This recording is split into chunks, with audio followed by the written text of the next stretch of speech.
création du CERV avec Jacques, mais j'étais son élève à l'époque. Enfin, j'étais pas son élève au sens scolaire parce que j'étais recruté déjà enseignant-chercheur. J'ai fait ma thèse à Reims, dans l'Est, mais j'étais là avant le CERV et j'ai donc vécu toute l'aventure.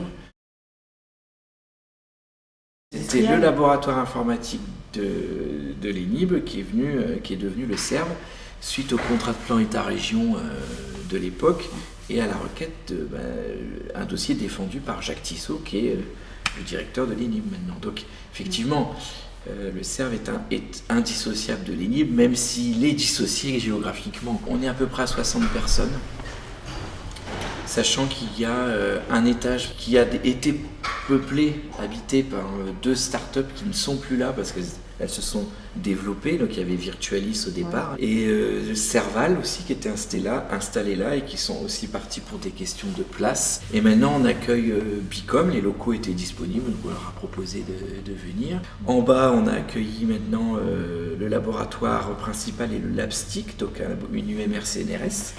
Donc on a le label CNRS, plus le CREAD, donc un laboratoire de sciences humaines, de psychologues. Donc on met ensemble des spécialistes des technologies de l'information et de la communication et des psychologues. On a des tables, une table interactive sur laquelle on peut poser des objets, ils sont repérés par l'iPad. Donc en gros, on va mettre des enfants à travailler ensemble devant une table qui comprend, entre guillemets, comprend ce qu'ils font et qui va pouvoir les aider. Donc ils vont être non seulement aidés par un programme, et en plus ils vont être à plusieurs, donc ils vont être en collaboratif.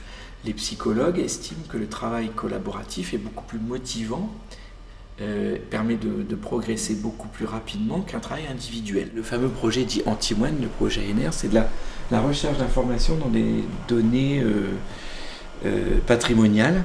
Donc c'est un projet avec des anthropologues. L'objectif, enfin la complexité du problème, c'est qu'il y a des milliers de données. Par exemple, vous avez des églises, des verres, des assiettes, des chemins, des cimetières. Tout ça, ça fait énormément d'informations diffusées sur différentes dimensions. Et donc une des questions est de savoir, est-ce qu'on peut représenter ces dimensions-là avec des dispositifs comme celle-ci? Voyager dans le temps par le biais d'un dispositif immersif, par exemple. Par exemple, quelqu'un qui a des phobies sociales, de l'habituer avec à être en présence de personnages virtuels avant de le mettre en présence de personnages réels est intéressant. C'est une application. Pour moi, l'autre volant est de comprendre ce qu'est la compagnie de quelqu'un. Qu'est-ce qui fait qu'on a l'impression d'être présent avec quelqu'un et pas avec un nounours, quoique un enfant est présent avec son nounours. Donc des questions sur ce qu'est le lien social. On pourrait imaginer qu'un médecin puisse intervenir chez les gens à distance, en visioconférence, et on pourrait imaginer qu'un médecin fasse de temps en temps un petit check-up comme ça avec une personne.